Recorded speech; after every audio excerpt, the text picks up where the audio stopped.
वरुणः सन्नो भगवद्वर्यमा सन्नो इन्द्रो बृहस्पतिः सन्नो विष्णुरुक्रमः नमो ब्रह्मणे नमस्तेवाय त्वमेव प्रत्यक्षं ब्रह्मासि त्वामेव प्रत्यक्षं ब्रह्म वदिष्यामि ऋतं वदिष्यामि सत्यं वदिष्यामि तन्मामवतु तद्भक्तारमवतु अवतु मामवतु भक्तारम्।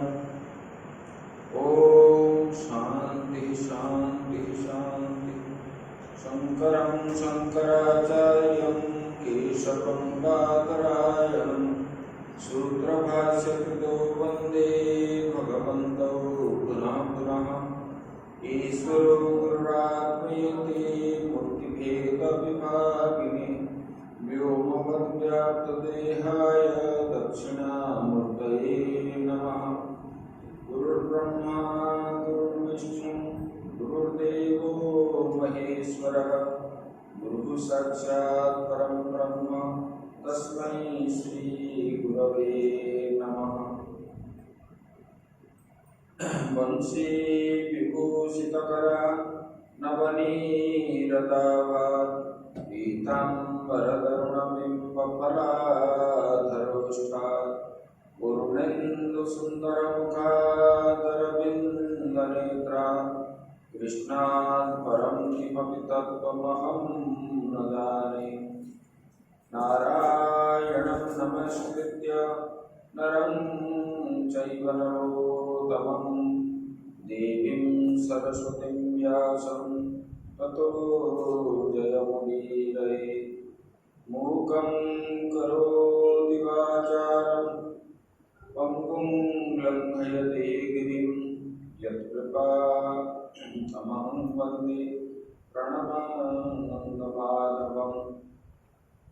सच्चिदानन्दरूपाय विश्वोत्पत्त्यादिहेतवे तापत्रयविनाशाय श्रीकृष्णाय वयं नमः।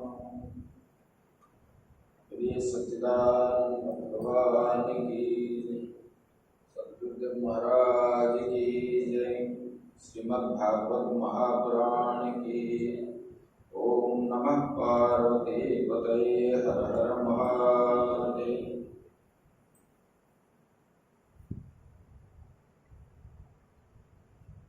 श्रीमन्नारायण नारायण नारायण श्रीमन्नारायण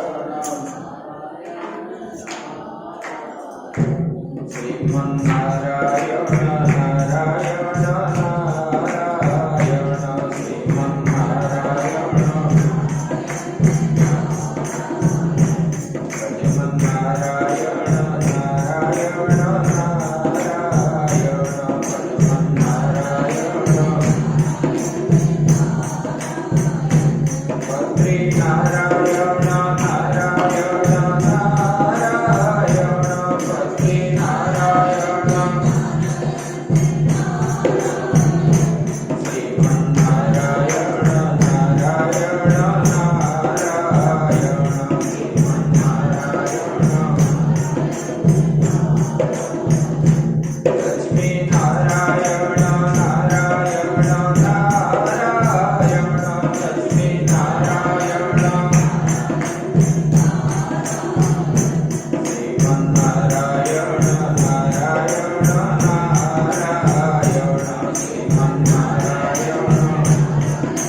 परम ब्रह्म परमात्मा की कृपा से हम लोग श्रीमद् भागवत की कथा श्रवण कर रहे हैं। कल तक हम श्रवण किए थे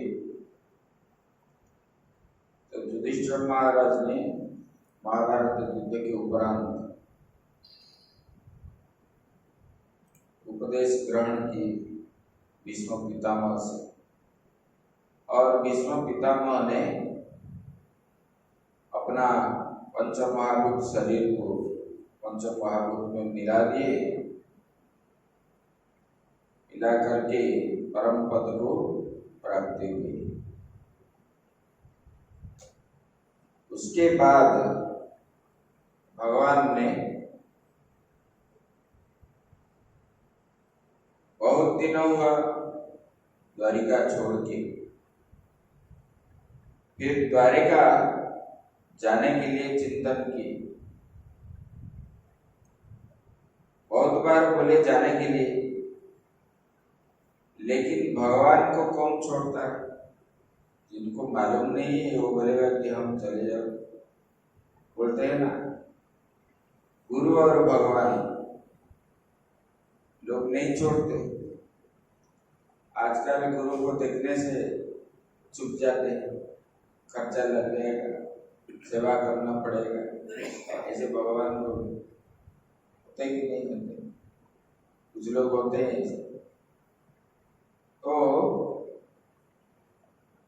पांडवों तो भगवान के परम भक्त थे। इतना भगवान जो बोलेंगे उसी को विश्वास करेंगे। भगवान की कथा में उन लोगों का पूरा रुचि।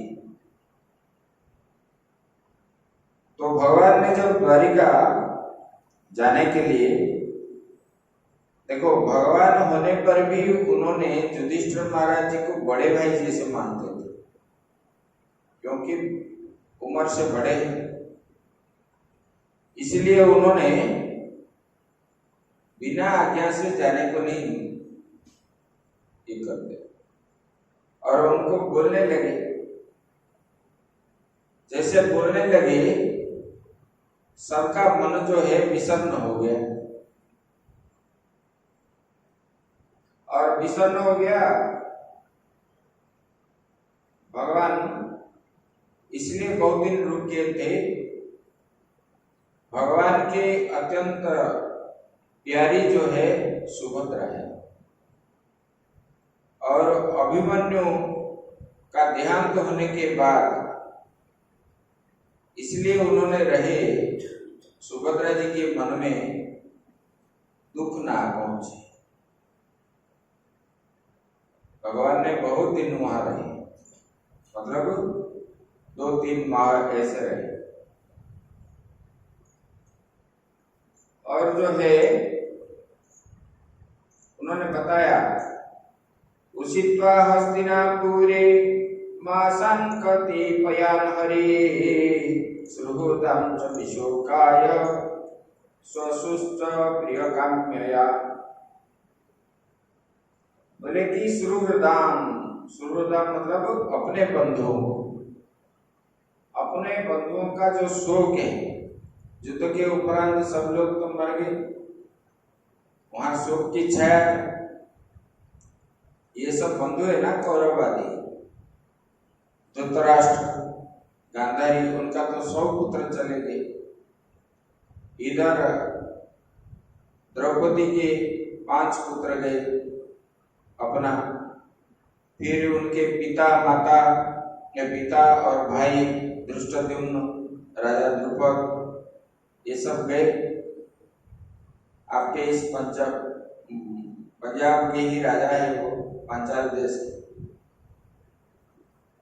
तो ये अपने ही सब सगे संबंधी है, और उनको प्रसन्नता करने के लिए भगवान वहां पर रहे, कई महीने हस्तिनापुर में ही रहे। उसके बाद जब द्वारिका जाने की अनुमति मांगी, तब राजा ने अपने हृदय से लगा करके फिर युधिष्ठिर महाराज ने स्वीकृति प्रदान की। सब लोग, द्रौपदी, कुंती, उत्तरा, गांधारी, धृतराष्ट्र, जुजुत्सु, कृपाचार्य, नकुल, सहदेव, ये सब श्री कृष्ण का विरह नहीं सह सके और सब रोने लगे। और रोते रोते उन लोगों ने सोचने लगे, यार हम रोएंगे, जाते समय अगर कोई रोता है तो अपशकुन मान करके मानते हैं लोग, रास्ता में कोई विघ्न ना आए, फिर अपने आप रुके। ये सब क्या थे? ये सब सत्संगी थे, जितने थे सब सत्संगी थे। सत्संगान्मुक्त दुस्संगो अंतुम नोत्सहते बुधा कीर्त्यमानं यशो यस्य सुकृता कन्नरोचनम्। लेकिन देखो, जो भगवान सत्संगान मुक्त दुस्संगो, भगवान जब रहते थे उत्तम संग होता था, भगवान के साथ भगवान का दर्शन करते थे, भगवान कुछ उपदेश भी सुनाते थे। इसी प्रकार बोले कि ये जो है, बोले भगवत भक्त जो है सत्पुरुषों के संग से दुख उन लोगों का निवृत्त हो जाता था, और वे विचारशील पुरुष भगवान के मधुर मनोहर सुयश को एक बार भी सुन लेने पर उनके मन के अंदर दुख नहीं रहता। आपको जितना भी दुख आए, दुख आने के बाद जब आप घर छोड़ करके मंदिर में आ जाते, भगवान के पास ध्यान में बैठ जाते हो, भगवान का दर्शन हो जाने पर आपको जो है जितना दुख है वो दुख चला जाता है। प्रतिमा में अगर इतना दुख जाता है, जो सचमुच दिखते हैं उनसे कितना दुख नहीं जाता। तो इसलिए सत्संगी जो होते हैं उनको कभी दुख नहीं होना चाहिए, दुख नहीं होता है, इसलिए वो अपने आप ही समाधान कर लेते हैं। भले ही बोलते हैं ये हमारा प्रारब्ध है, ये ऐसा है तैसा है, भगवान की इच्छा है, इस प्रकार बहाना करके अपने दुख को मिटा देते हैं, तब उनको दुख नहीं आता। किससे आश्रय से? भगवान के आश्रय से। परमात्मा के बिना आश्रय से किसी को भी सुख नहीं प्राप्त होता है। और जीवन भी जो है ये दुख सुख का ही है। जिस जीवन में दुख ना हो, सुखी सुख हो, तब आनंद क्या है जीने का? दुख भी होना चाहिए। दुख होगा तो सुख का मजा आपको मिलेगा, सुखी सुख मिलेगा तो आपको जीवन में आनंद नहीं आएगा। तो ये जीवन में कुछ दिन सुख आएगा तो कुछ दिन दुख आएगा, ज्यादा दिन दुख आता है।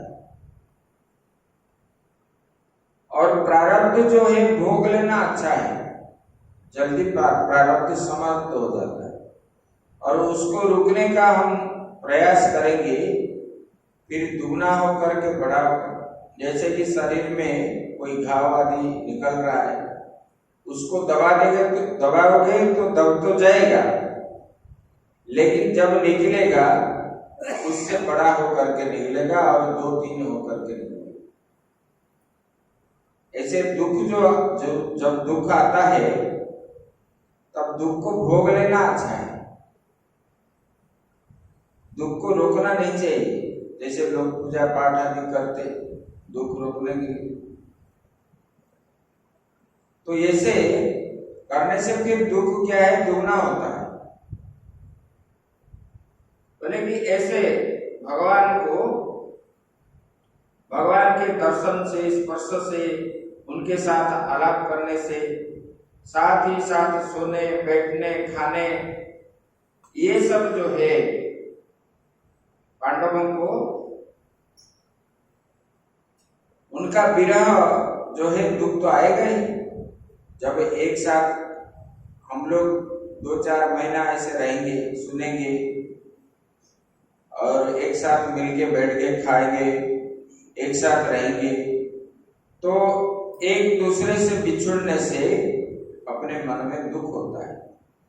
और भगवान तो उनके साथ बहुत दिन रहे, हम 5 दिन 7 दिन रहने से जब ऐसा लगता है तो भगवान को छोड़ने के लिए भक्तों को कितना दुख होता है। तो ये पांडवों के मन में दुख तो आया, लेकिन फिर भी उन्होंने दुख को चपा करके फिर भगवान को विदाई दी। बड़े कठिनाई से अपना जो आया हुआ आंसू को दबा के रख लिए और सब लोग उनको विदाई करने लगे। जब विदाई की शुभ मान करके भगवान, जब जैसे कि हम कोई पूजा पाठ आदि शुरू करने से पहले स्वस्ति वाचन करते, आनो भद्राः कृतवो जन्तु विश्वतो दब्धासो अपरीतास अद्विदः, ये जो स्वस्ति वाचन करते मतलब कोई अपशकुन ना हो, कोई अमंगल ना हो, मंगल हो, इसकी वजह से करते हैं। ऐसे भी भगवान जब जाने को तैयार हुए तो पंडितों के द्वारा युधिष्ठिर महाराज ने स्वस्ति वाचन आदि कराए, क्योंकि रास्ते में, इतने दूर रास्ते में कोई अमंगल ना हो। वो तो मंगल भवन अमंगल हारी, फिर उनको क्या दुख है, ना उनको कुछ स्पर्श करेगा, उनको तो स्पर्श नहीं करेगा। फिर भी ये मनुष्य जो है अपने ऊपर जितना आस्था रखता है भगवान के ऊपर इतना नहीं रखता। करे भगवान हंसने लगे और कुछ बोले नहीं। देखो अक्रूर जी ने भगवान को लाने के लिए वृंदावन गए, कंस ने उनको बुलाया, बोले कि और किसी के साथ तो वो कृष्ण नहीं आएगा, और उनके जो है सगे संबंधी होने पर अक्रूर को भेजने से वो अक्रूर के साथ ही आएगा, क्योंकि वो वसुदेव के भाई हैं। तो अक्रूर को भेजे। अक्रूर को तो जाने को इच्छा नहीं थी। फिर उन्होंने इधर बोलते हैं कि भगवान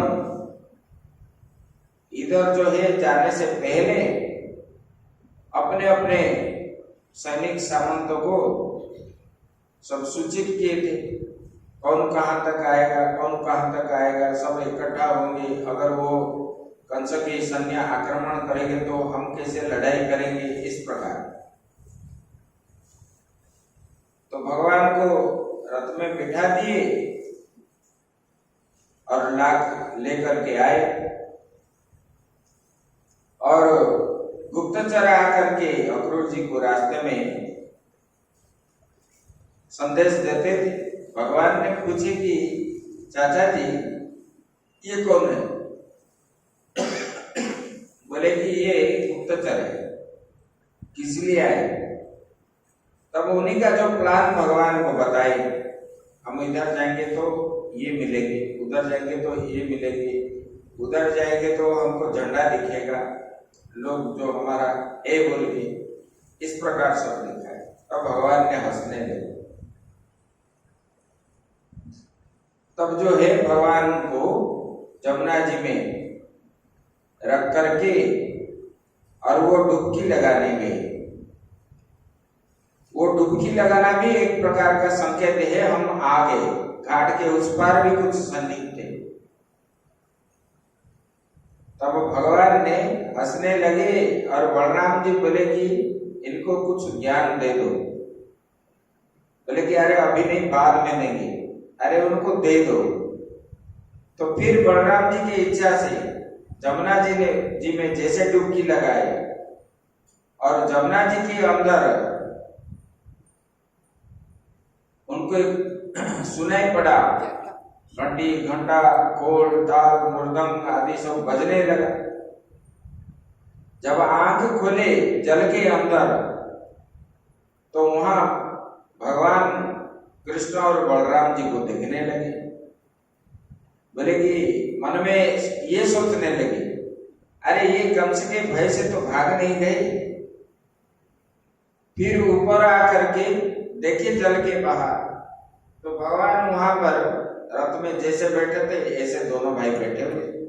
फिर डुबकी लगी, अरे पहले जल के अंदर ऐसा देखा, फिर बाहर आया तो ऐसा देखा, फिर जल के अंदर जब देखे भगवान श्री कृष्ण जो है शेषनाग के ऊपर अनंत शैया में लेटे हुए और उनको जो है सब दासी परिवार आदि जो है लक्ष्मी जी कैसे चरण दबाते हैं, ये शेषनाग के ऊपर कैसे मतलब शयन किए हैं और उनको जय विजय आदि कैसे मंगल आरती कैसे हो रहा है, ये सब दर्शन करने लगे।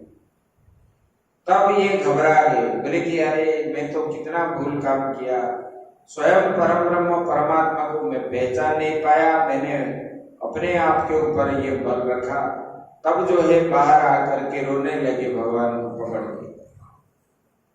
तब ये सन्या सामंत को बोले कि तुम सब चले जाओ और कुछ जरूरत नहीं है, वो स्वयं समर्थ है। ऐसे जब तक ज्ञान नहीं होता है तब जो अज्ञान के अंदर हम घूमते रहते हैं, तब ये सब प्रपंच हमको दिखता है। ये मेरा घर है, ये मेरा संतान है, ये मेरा ये है, वो है, ये सब दिखता है। लेकिन जब हमको ज्ञान, अभी सबको मालूम है कि हम एक ना एक दिन जाएंगे, आए हैं मतलब हमको जाना है। ये ज्ञान होने पर भी मैं और मेरा बार बार ये सब के अंदर रह करके हमारा जो तादात्म्य भाव हो जाता है शरीर के साथ, तब जो है ये प्रपंच सब हमको छोड़ता नहीं। प्रपंच नहीं छोड़ता, हम प्रपंच को नहीं छोड़ पाते, मैं और मेरा ये भाव रहने देगा। इसलिए प्रणाम हम क्यों करते? प्रणाम हम करते नमे इति नमः, मैं कुछ नहीं हूं, मैं छोटा हूं, मैं कुछ नहीं हूं, मैं अज्ञानी हूं। इसी प्रकार ऐसे शास्त्र में बताया, नेति नेति के द्वारा साधक जो है यानी सब कुछ काट लेता है। नेति नेति नमेति नमे मतलब मैं करता नहीं, मैं भुगता नहीं, इस प्रकार। आत्मा ना कर्ता भी है ना भोक्ता भी है, ना उनको कुछ स्पर्श करता है सुख दुख आदि, वो तो साक्षी के रूप में है। अंतरात्मा जो है, अंदर जो है, वो साक्षी के रूप में है। लेकिन हम क्या बोलते हैं, अरे मुझे ये कष्ट हो रहा है, ये कष्ट हो रहा है। ये कष्ट किसी को हो रहा है? शरीर को हो रहा है। मैं जो है, मैं हूं, मुझको नहीं हो रहा है। मेरे जो बाहर जो शरीर है, स्थूल शरीर, उनको कष्ट हो रहा है, सूक्ष्म शरीर को भी नहीं है। तो ऐसे ये ज्ञान जब होता है तब ये और सुख दुख कुछ नहीं होता है। ज्ञानी जो है हर समय भगवान का चिंतन में ही लगा रहता है, नित्य निरंतर, तब उनको सुख प्राप्त होता है। देखो पांडवों के मन में इतना राज्य उनका चला गया, स्त्री का अपमान भी हुआ, उन लोगों का भी अपमान हुआ, फिर भी उन्होंने कभी जो है अपना ये नहीं छोड़े, बोले कि हमारे भगवान है। नहीं बोले कि मान सम्मान ऐसा हमारा चला गया, इस प्रकार नहीं बोले उन्होंने कभी भी। ये हमारा प्रारब्ध में था, भगवान की इच्छा है, इसी प्रकार उन लोगों ने सोच करके रहे। तो अंत में उनको क्या मिला? सुख ही मिला, परमात्मा मिले। लेकिन जो लोग हो रहे थे, इधर ना राज्य मिला ना भगवान भी प्राप्त हुए, ऐसे उन्होंने जीवन गवाए। इसलिए सत्संगी जो होते हैं भगवान का ही चिंतन करते हैं। देखो भगवान के लिए रो रहे थे, भगवान जब जाने लगे, मन में सोचने लगे कि अरे हम रो रहे हैं, वो जा रहे हैं, इतने दूर जाएंगे, रास्ता में कहीं अमंगल ना हो, ऐसा मान करके अपने रोना हुआ जो ये को, क्रोध को उन्होंने रोक दी। रोक करके फिर भगवान को दर्शन करने लगे और उनको जो है स्वागत सत्कार जैसे विदायकालीन किया जाता है, फूल आदि चढ़ाते, मंगल आरती करते, इस प्रकार उनको आरती घुमाए, फूल फेंके, इस प्रकार उनको करके रथ में बिठाए। और भगवान जब दूर हो गए आंख से, तब माताएं सब क्या करके छत के ऊपर चले गए और वहां जा करके भगवान को निरीक्षण करने लगे। और वहां एक सखी मतलब आपस में दूसरे से बात करते, सवैकिलायं पुरुषा पुरातनो य एक आसीत् अविशेष आत्मनि अग्रे गुणेभ्यो जगदात्मनीश्वरे निमीलितात्मा त्रिश सुप्त शक्तिषु।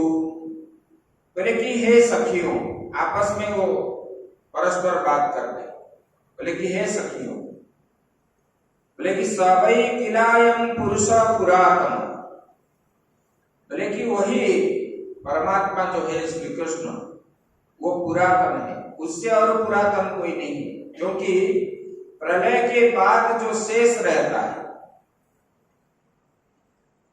ना ये जल रहता है, ना सूर्य रहते, ना पृथ्वी रहते, ना ये कुछ वायु आदि कुछ भी नहीं रहते, जीव जंतु आदि सब जो है ये सब विलीन हो जाते हैं।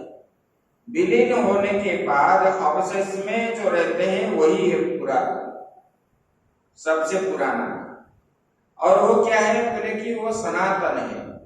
सनातन मतलब तीनों काल में रहने वाले, पहले भी है, अभी भी है, बाद में भी रहने वाले। किलायं पुरुष पुरातनो यह एक आसीत अविशेष आत्मनि, बोले प्रलय के समय भी अपने अद्वितीय निर्विशेष स्वरूप में स्थित रहते हैं। सबका प्रलय होता है लेकिन उनका प्रलय नहीं होता, वो आत्मा के रूप में रहते हैं, निर्विशेष सब जाने के बाद जो शेष रहते हैं वही अद्वितीय है। और अग्रे गुणेभ्यो जगदात्मनीश्वरे, बोले कि उसी समय जो है सृष्टि के मूल ये तीन गुणों भी नहीं रहते। ये जो माया है ना, सत्व रज तम आदि 3 गुण नहीं रहते। प्रलय के समय ये तीनों गुण नहीं रहते। बोले कि निम्मीलितात्मा निसुप्त शक्तिषु, बोले कि वही जगदात्मा ईश्वर में जीव भी लीन हो जाते हैं उसी समय। और महत्त्वादि ईश्वर में जीव भी लीन हो जाते हैं। बोले कि उसी समय ये सब शक्तियां अपने कारण अव्यक्त में सो जाते हैं। वही आत्मा जो शेष रहता है परमात्मा, वही अव्यक्त है। इसलिए वो जो बता रहे हैं, बोले कि ये आत्मा ना कभी मरता है, ना कभी जन्म होता है, ना उसके कुछ क्रिया भी होता है। बोले कि वो अभिक्रिय है, क्रिया नहीं होता। जैसे दूध दही बन जाता है, ऐसे परमात्मा आत्मा जो है उसका कोई क्रिया नहीं होता, वो अभिक्रिय है और अछेद्य है, अकाट्य है, अभेद्य है, अशोच्य है। उसमें भी सोचना भी नहीं कर पाओगे। ये इस प्रकार का है ये आत्मा, और शेष में वही रहते हैं, वही परमात्मा श्री कृष्ण है। ऐसे ये सखियों ने आपस में बात कर। बोले कि यो कैसा है? बोले कि नाम से रहित है। स एव भूयो निर्जीव योदिताम स्वजीव मायम प्रकृति शिशुख्यतम। बोले कि उन्होंने फिर जो है अपने नाम से रहित है, उनका कोई नाम नहीं है। आत्मा का कोई नाम है? हम जो नाम से बुलाते हैं वो किसको बुलाते हैं? ये शरीर को बुलाते हैं। आत्मा का कुछ नाम है? नहीं। आप शरीर को चिन्हित करते हैं, ये फलाना नाम का है, ये फलाना नाम का है, लेकिन आत्मा का कोई नाम रूप आदि नहीं है। रूप भी ऐसा है, आत्मा किस प्रकार है उसी का भी ये करते हैं, लेकिन उसका ना नाम है, रूप भी है, रूप भी नहीं है, ना गंध भी है, गंध भी नहीं है, कोई इंद्रिय विषय के गोचर नहीं है, इसलिए उनका नाम है अचिंत्य। हमारा जो पंच ज्ञानेंद्रिय है ये इंद्रिय विषय गोचर नहीं है। कौन? परमात्मा। और बोले कि अपनी काल शक्ति से प्रेरित प्रकृति का, जो कि उनके अंशभूत जीव को मोहित कर लेती है। हम लोग मोहित हैं, मोहित होने के कारण, मोह होने के कारण अपने स्वरूप को हम नहीं जानते। हम कौन है मालूम है आपको? आप कौन है आपको मालूम है? आप क्या बोलोगे? मैं उनकी बेटी हूं, उनकी बेटा हूं, उनका स्वामी हूं, उनका स्त्री हूं, ऐसे आप बोलोगे कि नहीं? अच्छा, जिनके नाम लेते हैं पिता माता जी सबका, वो इसी प्रकार एक आंख बना देगा? बोलो, हमारा आंख जैसा ऐसे आंख हमारे पिता बना देंगे? नहीं बना पाएंगे। ऐसे हाथ बना देंगे? नहीं बना पाएंगे। ना डॉक्टर भी बना पाएगा, ना विज्ञान भी बनाएगा, नहीं बना पाएगा। तो ये जो है हम किसका अंश है? बोले परमात्मा क्या है?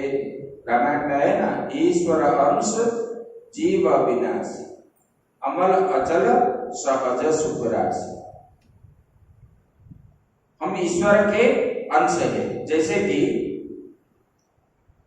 समुद्र के जल वो अंशी है, और उनसे लाया हुआ जल,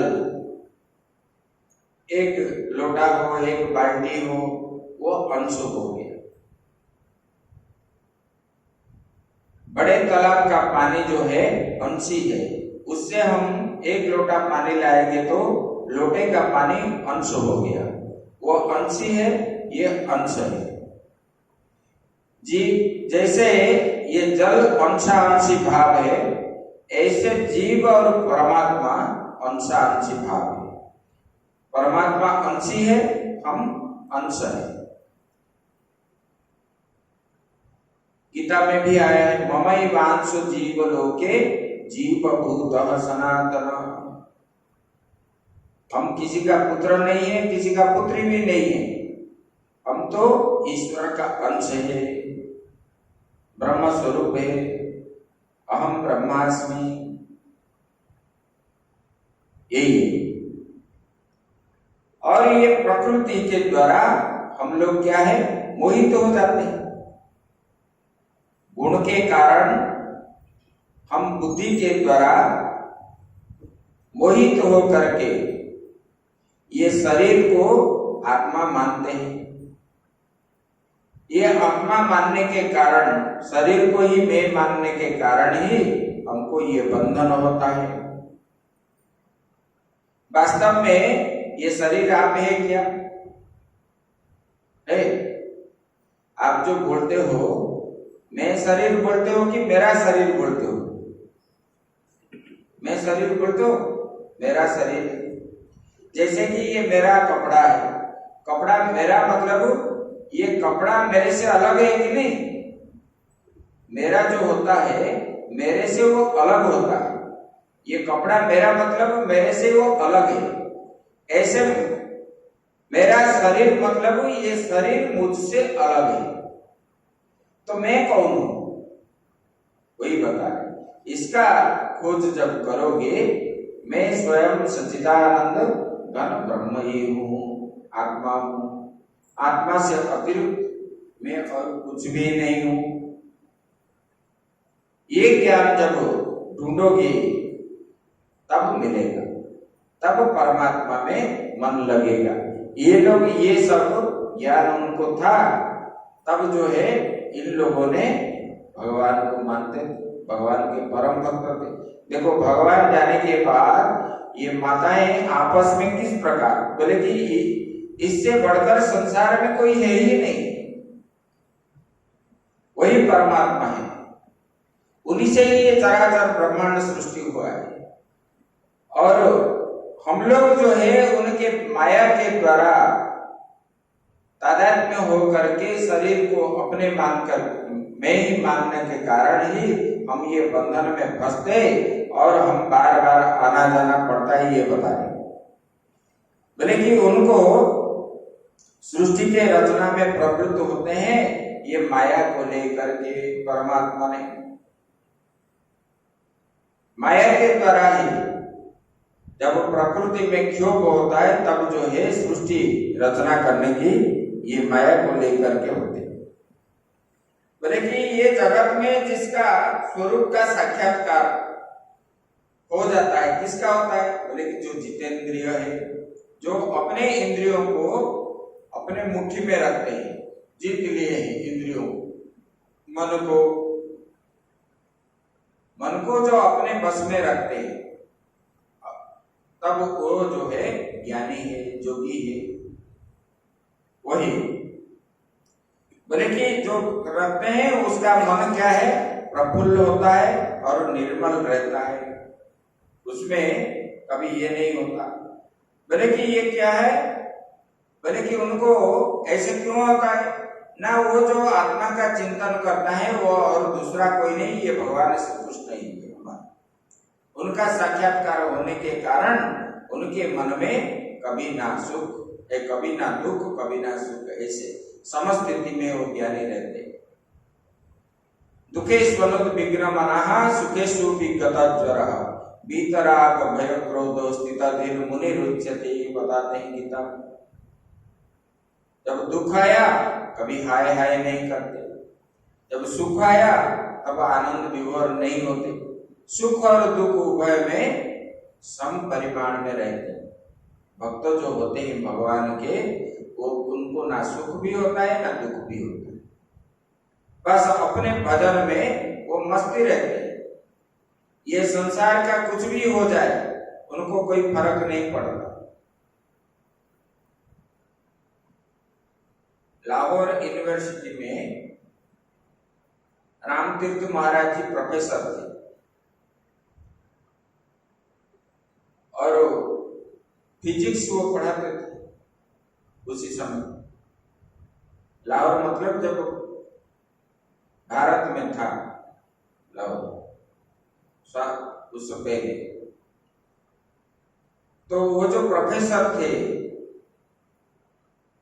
वो जीवन भर शादी नहीं की, एकांत में रहते थे। एक दिन उनको बिच्छू काट लिया, इधर जलन हो रहा है। उन्होंने बोले कि ये तो जलन जोर से हो रहा है, तो बोले कि इसमें हम मन लगाएंगे तो ये तो जलन हमको मालूम पड़ेगा। एक पानी बाल्टी लाए, ठंडे पानी, उसके अंदर पैर डुबा दिए, इधर पुस्तक लेकर के पढ़ने लगे, तो जलन उनको मालूम ही नहीं हुआ। ज्ञानी जो होते हैं वो जब दुख आता है, दुख कैसे निवृत्त होगा उसी को जो है वो स्वयं ही जुगाड़ करता है, तब जो है दुख उसको भाग के जाता है। भगवान का कई महात्मा बताते, पहले जो सिद्ध संत थे वृंदावन में, दसम स्कंद जो है पाठ करते, पूर्वार्ध बाल लीला भगवान का, मतलब हार्ट बीमारी आदि भी चले जाते हैं, क्योंकि भगवान का लीला ही ऐसा है। और जब मन उसी में रह गया तो ये रोग व्याधि आदि सब जो है हमको स्पर्श नहीं करता, संसार के दुख आदि स्पर्श नहीं करता। जब हम भगवान को भूल जाते हैं तब हमको दुख बनता है। कहा हनुमंत विपत्ति प्रभु सोई, जब तक सुमिरन भजन न हो। जब भगवान का हम भजन नहीं करते, मनन नहीं करते, चिंतन नहीं करते, पूजा पाठ नहीं करते, तब जो है जीव को दुख आदि होता है। और जब हम ये करेंगे, ये दुख ही नहीं रहेगा, सुख ही हो जाएगा। इसलिए वो बोल रहे हैं कि एक दूसरे से, बोले कि ये साक्षात्कार जो करते हैं उनका, बोले कि कौन है? बोले कि जितेंद्रिय है, जो इंद्रियों को दमन करते हैं, जोगी, और प्राण को अपने बस में रख लेते हैं। प्राणायाम आदि करते, कुंभक पूरक रेचक आदि अपने बस में रखते। प्राणायाम के द्वारा ही ये हम संसार का जो मन भागता है इधर उधर, मन एकाग्र होता है प्राणायाम के माध्यम से, भागेगा नहीं। बोले कि अपने प्राणों को बस में करके भक्ति से प्रफुल्लित निर्मल हृदय से हृदय में क्या करते हैं? बोले कि वही श्री कृष्ण भगवान के साक्षात्कार ये लोग करते हैं। जब हृदय निर्मल हो जाता है तब भगवान अपने आप दर्शन देते हैं। अपने अंदर मेल किस लिए? राग द्वेष काम क्रोध लोभ ये सब रहने के कारण ही ये परछाई जैसे हो जाता है, आवरण बन जाता है, जैसे सूर्य को बादल ढक देते हैं। इसी प्रकार अज्ञान जो है हमारे ज्ञान को ढका हुआ है। ये अज्ञान क्या है? राग द्वेष काम क्रोध लोभ मद मत्सर, ये षड रिपु है। ये अपना शत्रु है, कोई बाहर वाला हमारा शत्रु नहीं है, अपने अंदर ही अपना शत्रु है, लेकिन उसको हम पहचान नहीं पाते। हम बाहर को शत्रु बोलते, वो फलाना लोग हमारा ऐसा है, वो ऐसा क्या है, वो ऐसा क्या है, कोई कुछ नहीं कर पाएगा। तो ज्ञानी जो होते हैं इसी में ही रमण करते हैं और कुछ नहीं। इसलिए हमको ये सब आपस में बात करने लगे और भगवान के गुणगान करने लगे। भक्त जो होते हैं भगवान का गुण ही गान करते। गोपियों ने भी भगवान का लीलाओं का वो सुनाते थे और सुनते थे, क्योंकि बार बार सुनने से, आप देखो गोपलीला पाठ करोगे, जितना आप पढ़ोगे इतना अच्छा लगेगा। दशम स्कंद के बाद जब भगवान अपने स्वधाम को चले जाते हैं, जो नित्य पढ़ता है भागवत, जाने के समय पढ़ने वाले के मन में अभी तो भगवान है ही नहीं, हम तो देखे भी नहीं, फिर भी हमारे मन में कितना दुख होता है, वो अनुभवी बता सकता है। लेकिन जो ऊपर मन से पढ़ते हैं उनको कुछ नहीं होगा, जितना भी पढ़ने पर। ऐसे भगवान के प्रति श्रद्धा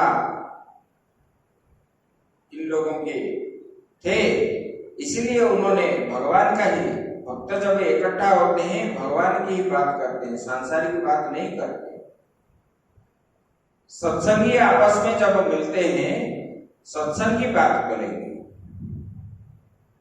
कितना भजन हो रहा है, कितना ध्यान करते, कितना क्या करते, कहाँ कैसे, और करने का समय जो गलती भी है आपस में पूछ लेते हैं, कैसे करना चाहिए, क्या करना चाहिए, ये हो रहा है, वो हो रहा है। इसी बात पर भगवान कैसे प्राप्त होंगे, और विषय प्राप्त के लिए हम बात करते हैं तो हम दुख को खरीद करके लाते हैं। आओ भाई हमारे पास आ जाओ, हमारे बहुत घर खाली पड़ा है, दुख को बुलाते हो। फिर दुख जब आता है तब क्या बोलते हो, स्वामी जी हमको दुख आया है, रोते हो कि नहीं रोते, वही है। लेकिन बुला के किसने लाए, भगवान ने लाए, कोई नहीं लाए, अपने ही लाए, खुद हमने दुख को बुला के लाए। ऐसे भगवान का जो है गुण, बोले कि देखो यही भगवान ने कंस को मारने के लिए बंदी गृह में जन्म ली, मतलब सारा संसार को बनाने का सामर्थ्य होने पर भी उन्होंने रात्रि में जन्म ली और बंदीशाला से वृंदावन आ गई, गोकुल आ गई, और फिर वहां रह करके उनको 2 दिन भी नहीं हुआ था, उतना राक्षसी को मारने लगे, बल्कि उनके इच्छा के अनुसार काम बनता है। पांडवों की पत्नियां जो है वहीं पर यही चर्चा, भगवान की गुणगान की चर्चा वो करते हैं भगवान जाने के समय। भले कि शिशुपाल को मारे, बकासुर को मारे, अगासुर को मारे, पूतना को मारे, कंस को मारे, जरासंध आदि का दर्प दलन किए भगवान ने 18 बार, और कालजवन को मारे। जितने सारे राक्षस थे सब इनके हाथ ही सब जीवन दे दी, और भगवान जो है सबको पुतार्थ कर दी। अभी यही लोग ही, इनकी वजह से ये कौरव भी ध्वंस हो गए। अगर ये चाहते, गांधारी ने बोले ना, अगर भगवान आप चाहते तो महाभारत युद्ध को भी आप रोक सकते थे।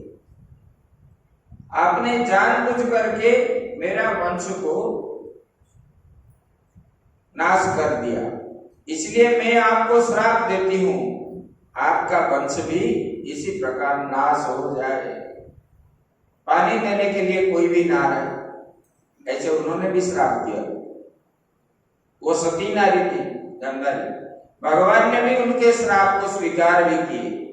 बोले कि हम स्वीकार इसलिए किए कि ये जो मैं जाने के बाद ये जो वृष्टि वंश है, अपने संतान है, ये मेरे से उत्पन्न होने के कारण इन लोगों को किसी ने मार नहीं पाएंगे। ब्राह्मण अभिशाप, गांधारी के अभिशाप और संबरासुर के बहू के अभिशाप श्राप से ये वंश ध्वंस होगी, जदुवंश ध्वंस होगी। नहीं तो इनको मारने का क्षमता किसी के पास नहीं। स्वयं ब्रह्मा भी, इंद्र भी, कोई भी आए मार नहीं पाएंगे, जमराज भी नहीं मार पाए। इसलिए भगवान ने उनको आपस में लड़ा लिया। आपस में लड़ते लड़ते सब मर गए। जैसे जंगल के अंदर बांस के बांस लग करके हवा से घिसते घिसते वो आग उत्पन्न हो जाती है, तब बांस नष्ट हो जाती है। ऐसे ये जदुवंश भी आपस में लड़ाई किए और जो है अपने अपने प्राण को त्याग दिए। ये आपस में बात करने लगे। ऐसे करते करते भगवान का रथ आगे चलने लगा और दिखाई नहीं दिया। और उधर जो है भगवान जाने लगे, इधर से द्वारिका में खबर हो गई और भगवान ने, भगवान बोल के नहीं, वो कहीं भी जो मतलब हस्तिनापुर से द्वारिका जाने के लिए कुछ समय भी लगता है। अभी हम ट्रेन से जाते हैं तो 2 दिन लगता है, उस समय तो रथ में जाते थे, कितने 2-3 दिन लगता होगा। और रात्रि जहां पर है वहीं रुक जाते, नीचे भी सो जाते थे। और सबके साथ, सेवकों के साथ, सबके साथ उनका संपर्क जो है बहुत प्रेम भाव से, ये अछूत ऐसा नहीं मानते थे। भगवान सबको सम्मान देते थे। और वहां पर जब भगवान ने द्वारिका के पास पहुंचे, अपने 500 जन शंख फूंकने लगे, तब राजोचित स्वागत के लिए अपने सब पुत्र वसुदेव आदि और अपने पत्नियां, सब लोगों के मन में जब 500 जन सुनने लगे, उनके मन में इतना आनंद आया, इतना आनंद आया, क्योंकि बहुत दिनों से भगवान का विच्छेद उनको सहन नहीं होता। जो जैसे जिस प्रकार थे उसी प्रकार आ गए। शांभव कुमार तो बहुत कुछ उनके मन में आया। जब भगवान को नहीं देखते थे वो रह नहीं पाते। और भगवान का विरह जो है सबको उतावले कर रहा है। भगवान को देखने के लिए सब उतावले। और भगवान ने जब पहुंचे तब वसुदेव, देवकी, उग्रसेन सब लोग अपने अपने जो जिस प्रकार अवस्था में था ऐसे उनको स्वागत सत्कार करने के लिए गए। और भगवान को ब्राह्मण आदि बुला करके स्वस्ति वाचन करा के, तिलक आदि करा के और सब स्वागत सत्कार करके रथ से उतारे। तो भगवान ने पहले अपने सेवकों के साथ पूछताछ किए, बातचीत किए, उसके बाद महल में प्रवेश किए और पत्नियों के साथ उनका जो है संबंध इस प्रकार हर पत्नी के साथ पूछताछ ऐसे करके भगवान अंदर महल में प्रवेश किए। उसके बाद जो है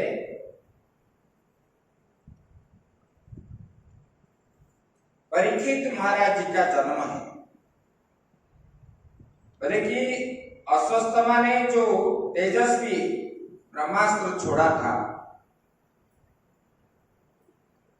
वो उनका उत्तरा का गर्भ जो है नष्ट हो गया था, परंतु भगवान ने उनको जो है पुनर्जीवित कर लिया। परीक्षित मतलब जो परीक्षा से उत्पन्न हुआ। एक बार मर के फिर जो है जीवदान उनको मिल गया है भगवान की कृपा से। तस्य जन्म महाबुद्धे कर्माणि च महात्मना निधनं च तथैवासीत् सप्रीत्य भगवान जथा गतवान जथा। बोले कि उस गर्भ में पैदा हुआ महाज्ञानी महात्मा परीक्षित जो है, जिन्हें सुखदेव जी ने ज्ञान दी, वो उनका जन्म कर्म मृत्यु और उसके बाद जो गति है उन्हें प्राप्त हुई, वो तो दिव्य ही है। बोले कि वो क्या है, वो सब आदि ठीक समझो तो कहे हम लोग श्रद्धा के साथ सुनना चाहिए उनका जन्म कैसा है। इस प्रकार उन्होंने ब्रह्मास्त्र जो आया, ब्रह्मास्त्र से ताप से वो वहां पर समाप्त हो गए थे। फिर भगवान ने वहां पर जो प्रवेश किए, बोले कि वहां पर भगवान का दर्शन किए उन्होंने। कैसे दर्शन किए वो बता रहे। बोले कि देखो, अंगुष्ठ मात्रम बलम स्फुरत् पूरटमौलिनम अपौर्च्य दर्शनम श्यामम ताडिवास समच्युतम। बोले कि अंगुष्ठ मात्रम अमलम, बोले कि वहां पर परीक्षित महाराज ने गर्भ के अंदर जो भगवान को दर्शन किए, कितना है, बोले कि ये अंगूठा के रेडियस जितना है, ये गोलाकार जितना है अंगूठा का, ये अंगुष्ठ मात्र परमात्मा इतने से होकर के गर्भ के अंदर प्रवेश किए। और वहां गदा और चक्र उनके, सुदर्शन और गदा उनके हाथ में था। ये गदा को घुमा करके वो ब्रह्मास्त्र का तेज जो है भगवान ने नष्ट की। और वहां भगवान को दर्शन करके वो आश्चर्यचकित हुए, ये कौन है, ये क्यों आया है, ऐसे उनके मन में था। बोले कि वो जो है भगवान का गदा कैसे बिजली जैसे चमकता था। ब्रह्मास्त्र को टक्कर देने के समय बिजली जैसे चमक रहा था। उसको देखते रहे परीक्षित महाराज गर्भ के अंदर। बोले कि ऐसे भगवान को कैसे देखे। बोले कि देखो, उनके कानों में कुंडल और छाती में कौस्तुभहार है, शंख चक्र गदा पद्म आदि धारण किए थे और पीतांबरी धारण किए थे भगवान ने। मुस्कान हंस रहे थे भगवान, उनका मंदर आदर्श। और उनके सानिध्य से उनको बहुत सुगंध आ रहा था गर्भ के अंदर। ये सब देख करके देखो, गर्भ के अंदर जिन्होंने भगवान को देखा वो कैसा वाला भक्त होगा, इससे अनुमान लगाओ। और फिर जब बाहर आएगा वो कहां भूलेगा भगवान। आप भी सुनोगे, सब लोग भगवान को मां के गर्भ में हम सब देखे हुए, और भगवान को हम वचन दे करके हम आए हैं कि इस बार हम जब जाऊंगा संसार में, भजन से अतिरिक्त और कुछ नहीं करूंगा। आपको तृतीय स्कंद में कपिल देवों की प्रसंग में आप सुनोगे, पूरा सुनाएंगे। बोले कि वहां पर आश्चर्यचकित होकर के परीक्षित महाराज ने देखने लगे। ऐसे वहां पर गर्भस्थ शिशु जो है भगवान का ये विचक्षण रूप उधर दर्शन, मतलब भगवान को देखे। उसके बाद जब ब्रह्मास्त्र का तेज नष्ट हो गया तब भगवान अदृश्य हो गए। जब अदृश्य हो गए तो गर्भ के अंदर उनका मन खिन्न हो गया।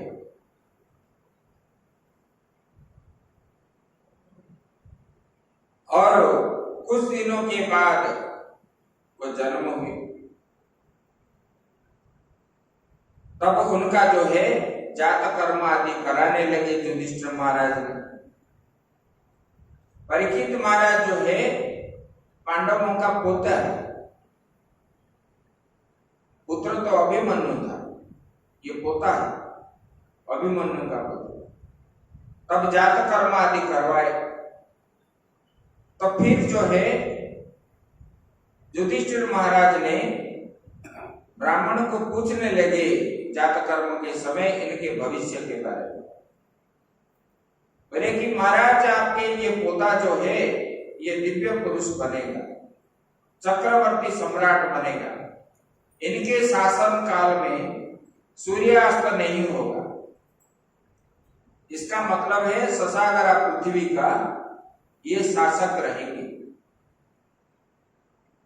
पूरे पृथ्वी में। पृथ्वी में कभी सूर्यास्त होता है? नहीं होता। तो ऐसे शासक ये बनेंगे और ये बड़ा धार्मिक भी बनेंगे और क्षमताशाली बनेंगे और ये बहुत दयाशील भी बनेंगे और भगवान के परम भक्त बनेंगे। और उनका अंतिम समय में छोटी सी गलती करेंगे जिसके द्वारा ये ब्राह्मण के द्वारा श्रापित होंगे और ये श्रापित हो करके गंगा किनारे तपस्या करेंगे और अंत में भगवान को ही प्राप्त होंगे। ये पूरे उनका जीवन का वर्णन करते धौम्य पुरोहित ने। तब जो है युधिष्ठिर महाराज बड़े आनंदित हो गए, हमारा कुल में ऐसा ही होना चाहिए था। क्योंकि जब पुत्र संतान के बारे में अच्छा चीज सुनोगे तब तो पिता और माता के मन में कितना आनंद होता है, अरे हमारा पुत्र तो ऐसे बनेगा। उसके बाद युधिष्ठिर महाराज ने कुछ यज्ञ करने को चाहा, लेकिन हमने ये युद्ध के द्वारा बहुत जो है पाप कर्म किए, अपने सगे संबंधी को मारे, तब हम जो है अश्वमेध आदि यज्ञ करेंगे जिससे हम ये पाप से अपने स्वकुटुंबी को जो मारे हम हमारे द्वारा मरे हुए हैं उसके पाप से हम मुक्त कैसे होंगे? अश्वमेध यज्ञ करने से। तो यज्ञ करने के लिए हमारे पास अर्थ नहीं है, क्योंकि युद्ध उसी समय हुआ था तो खर्च हो गया था। तो फिर भगवान का चिंतन किए, भगवान द्वारिका से आए और भगवान ने अर्जुन को भेजे। अभी जहां चीन है उसी समय वो म्लेच्छ राज्य था, म्लेच्छ बोले थे, म्लेच्छों का देश है चीन। और उधर जाकर के युद्ध किए और वहां पर धन लेकर के आए, उसी धन से यह अश्वमेध यज्ञ।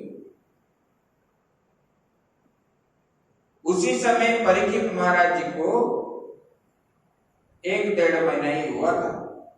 भगवान जब आए द्वारिका से फिर, और जैसे भगवान को देखने लगे,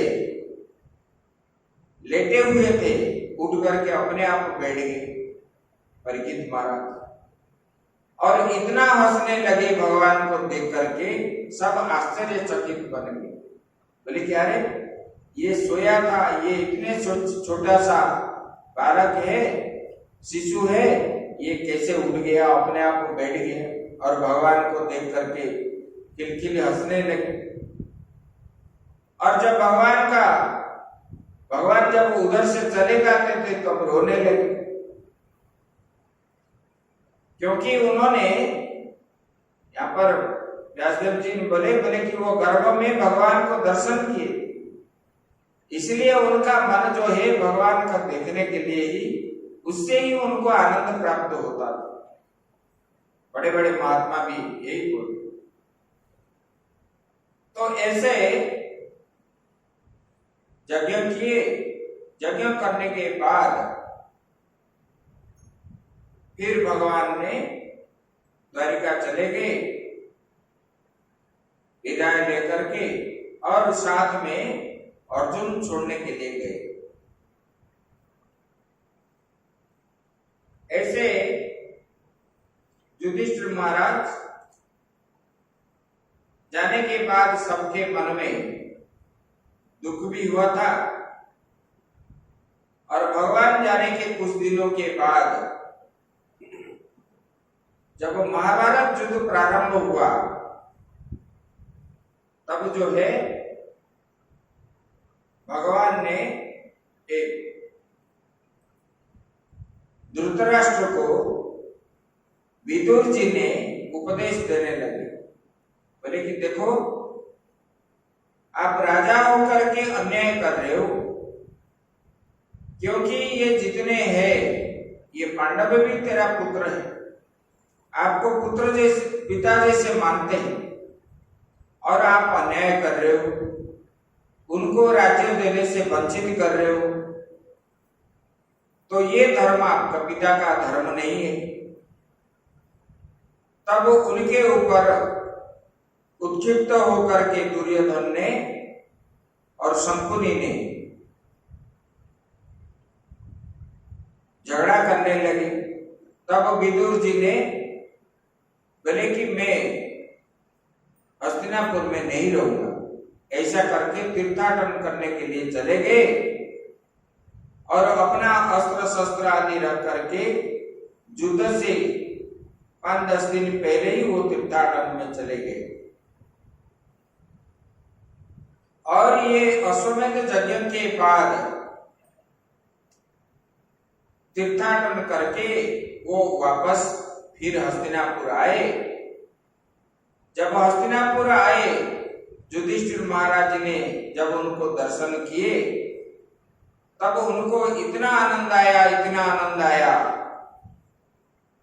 और उनको देख करके आप विभोर हो गए। बोले कि भगवान, आप तो हमारे सब कुछ है, आप जब नहीं थे हमारे मन में कितना दुखी हो रहा था, क्योंकि जितने जितने हम पर विपत्ति उस समय आया था, उस समय जो है आप ही हमको बचाए। जैसे निर्जीव वस्तु में प्राण आ जाने पर वो सजीव हो जाता है, इसी प्रकार जब आप आए, आपको हम दर्शन किए, हम निस्तेज प्राण हमारा फिर प्राण जो है संचारित हो गया। बोले कि देखो, अपि स्मरथ यो स्मृत पक्ष छाया समेधितान विपद गणा द्विषाग्नादिर माचितायत समामृतृका। बोले कि जैसे पक्षी जो है अपने अंडों के स्मत पक्ष छाया समेधिताम, पंखों के छाया के नीचे अंडे को रख करके वो जैसे सेते और बढ़ाते हैं, वैसे आप अत्यंत जो है हम लोगों को वात्सल्य से अपना कर कमलों से ही, आपके छत्र छाया से ही हम बढ़े हुए। बोले कि ये चाचा जी, पक्षी जैसे अपने अंडे को अपने पक्ष के नीचे रख करके उसको बच्चा उत्पन्न करता है, और बच्चों को भी सुरक्षित रखने के लिए पक्ष के नीचे ही रखता है पहले। जब बड़े होते हैं तब बाहर आते हैं, और कोमल कोमल खाद्य ला करके उनको खिलाता भी। बोले कि ऐसे ही आपके छत्र छाया के नीचे ही हम लोग बड़े हुए हैं, पले हुए हैं। और आप इतने दिन तक कहाँ गए थे? आपका अनुपस्थित जो है हमको बड़ा दुख मिलता था, और आप आ गए हम बहुत आनंद है, अभी आप ऐसा कीजिए, इधर से मत जाइए, हमको उपदेश दीजिए, यहाँ पर रहेंगे। ऐसे ऐसे उनके साथ बोलने लगे। फिर जो है विदुर जी वहां पर कुछ दिन रहे और ये सब प्रश्न पूछने लगे, पिताजी आप जो है कहाँ कहाँ गए थे, तीर्थाटन में जो गए, और सबके बारे में पूछने लगे। बोले कि आप तो सब तीर्थ गए हैं और द्वारिका भी गए होंगे, और द्वारिका में भगवान श्री कृष्ण कैसे है, वसुदेव जी कैसे है, बलराम जी कैसे हैं, आपस में सब पूछने लगे। तब सब तीर्थों के बारे में बताए, लेकिन द्वारिका के बाद जब आया तब बताए नहीं, क्योंकि वो जानते थे भगवान उसी समय यह लीला संवरण किए थे, अपने स्वधाम को प्रदान किए। अगर ये बात युधिष्ठिर महाराज जी को बताते तो उनका विरह जो है सहन नहीं कर पाते युधिष्ठिर महाराज, इसलिए उन्होंने बताया नहीं। तब ऐसे वहां पर कुछ दिन रहे। उसके बाद धृतराष्ट्र और गांधारी को उपदेश करने लगे। धृतराष्ट्र को बोलने लगे विदुर जी, देखो यहाँ पर तो डायरेक्ट आया है, महाभारत में आया है। विदुर जी ने धृतराष्ट्र अज्ञानी थे पहले, उनको ज्ञान होने के लिए, और धृतराष्ट्र ने विदुर जी को बोले कि आप मुझे ज्ञान दे दो। देखो वो दासी का पुत्र होने के कारण उन्होंने उनको ज्ञान नहीं दिए। बोले कि मैं ज्ञान देने का योग्य मेरे पास नहीं है, उनके पास है लेकिन वो उपदेश नहीं की। और उन्होंने किससे उपदेश दिए? सनक, सनंदन, सनत कुमार चार भाई को बुलाए और बुला करके धृतराष्ट्र और गांधारी को उन्होंने उपदेश करवाए, और वो ग्रंथ का नाम है सनत सुजातीय। अज्ञान कैसे मिटेगा और परमात्मा की प्राप्ति के लिए वही ज्ञान है, उसी में आया है। और विदुर जी ने उनको बोले कि तुमको लज्जा होना चाहिए। बोले कि महाराज आप लज्जित होना चाहिए। आप यहाँ जो अन्न भोजन करते हैं, कुत्ता अपने पेट के लिए जैसे भोजन करता है, आप ऐसे ही है। बोले कि जिनको आपने बचपन में 20 लड्डू दिए और जतुगृह में आग लगा दिए, जिनके पत्नियों का वस्त्रहरण आप किए पूरी सभा में, और जीवन भर आप विरोध करते रहे, फिर उनके अन्न से आप शरीर धारण कर रहे हैं, आपको आप लज्जा होना चाहिए आपको। इसलिए धिकारने लगे। पहले उनको बोले कि देखो अभी चतुर्थ अवस्था आया, सब लोग चले गए, चलो हम लोग गंगा जी तट पर जाएंगे, भगवान का भजन चिंतन करेंगे। जैसे हम लोग आपको बोलते तो आप लोग क्या बोलते? कहाँ समय है, पोता नहीं छोड़ता, पोती नहीं छोड़ती, बिजनेस नहीं छोड़ता ना। नहीं, देखो, और घर हम कैसे छोड़ देंगे? वहां जाएंगे तो हमारा पैर कौन दबाएगा, बुखार आने से चाय कौन देगा? बोलते हो कि नहीं बोलते? फिर महात्मा लोग का तो कोई नहीं, वो कैसे रहते? लाखों महात्मा रहते हैं। बीमार तो सबको होता है, शरीर है मतलब बीमार तो होंगे। ऐसे भी विदुर जी ने जब धृतराष्ट्र को इस प्रकार बोले, तब धृतराष्ट्र ने बोला कि हम नहीं जाएंगे। अरे वो इतना बढ़िया सेवा कर रहे हैं, हमारे संतान है वो, युधिष्ठिर महाराज इतना सेवा करते हैं, हमको बिना देखे वो भोजन नहीं करते। क्योंकि पांडवों का ये था, सुबह उठ करके अपना भजन ध्यान करके भगवान का पूजन आदि सब करने के बाद सूर्यार्घ्य करके पहले आकर के पिता माता को दर्शन करते थे। उसके बाद जो है जलपान आदि करते, उससे पहले जल भी नहीं स्पर्श करते, उनका नियम था। पहले जमाने के लोग इस प्रकार करते थे। घर में जो बड़े होते हैं उसको प्रणाम, अपना स्नान के बाद भजन ध्यान आदि करके देवार्चन सब हो गया, उसके बाद गुरुजनों के पूजा करते थे, पितृ तर्पण आदि नित्य करते थे और गुरुजनों को दर्शन करके उनका आशीर्वाद लेकर के फिर जो है जाकर के जलपान आदि करते। आजकल बैठ के पीते नहीं पीते, उठते ही बिना मुख धोए उस पर ही पीते ही। देखो, बिना स्नान से भोजन करने से दोष लगता है, रक्त खाना जैसे। मनुस्मृति में बताया बिना स्नान से कभी भोजन नहीं करना है। यात्रा में कर सकते हैं लेकिन घर में, और बिना स्नान से भोजन भी नहीं बनाना है, ये भी आया। वह अन्न शुद्ध नहीं होता, शुद्ध नहीं माना जाता है। बिना स्नान से रसोई के घर में प्रवेश निषेध, ये नियम है। क्योंकि सो के उठने के बाद ये शरीर अशुद्ध माना जाता है, दिन में भी रात में भी।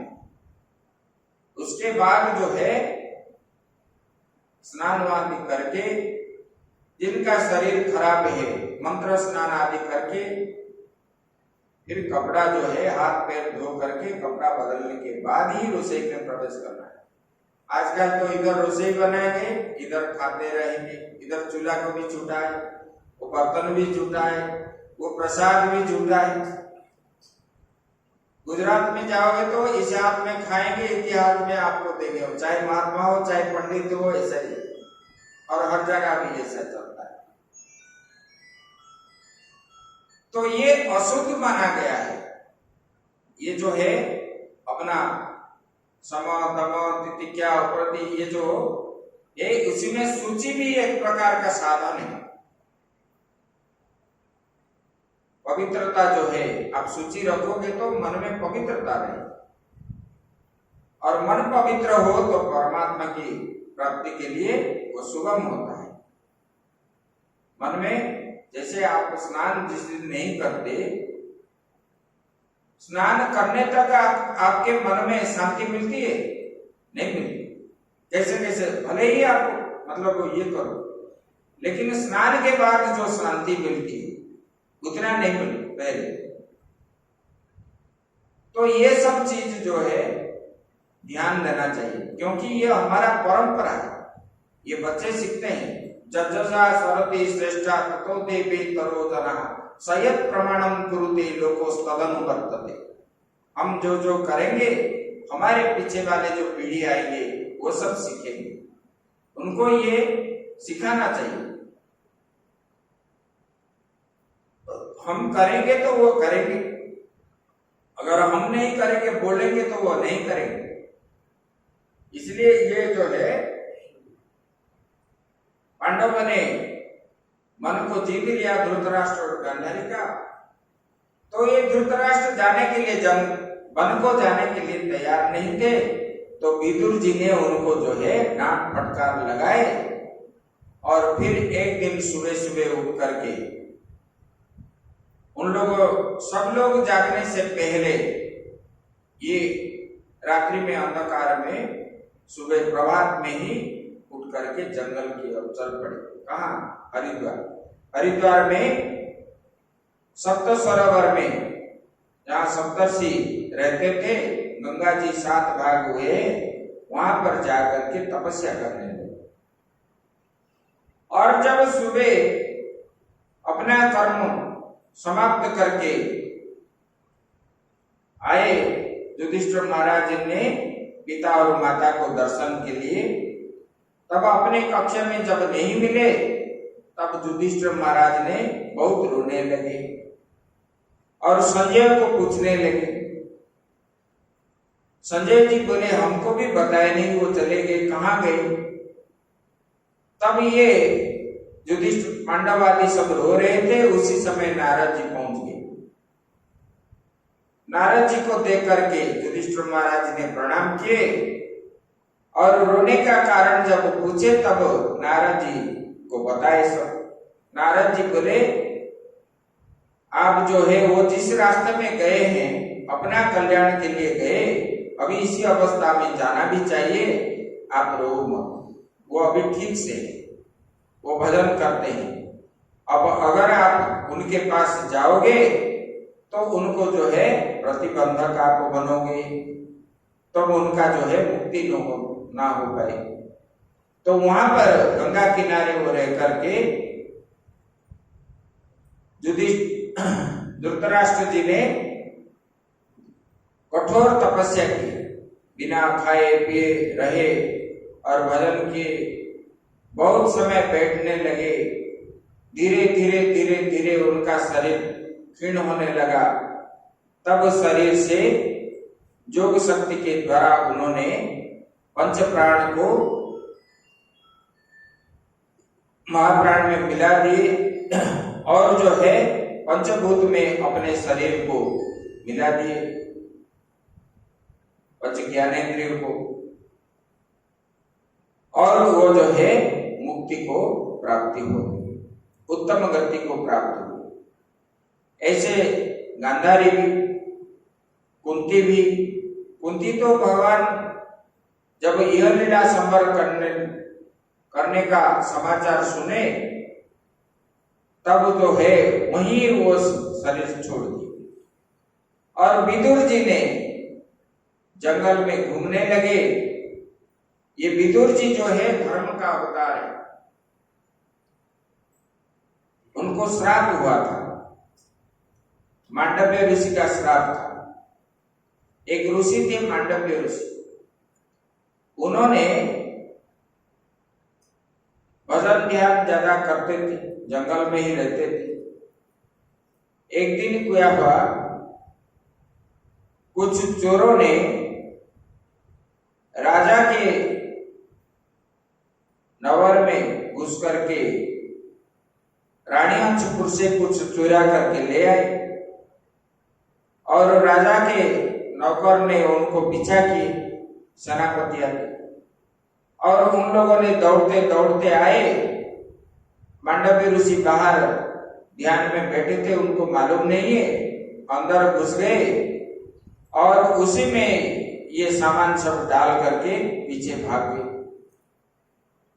और राजा के नौकरों ने आकर के जब देखे तब आश्रम से चोरी हुआ सामान मिलने लगा।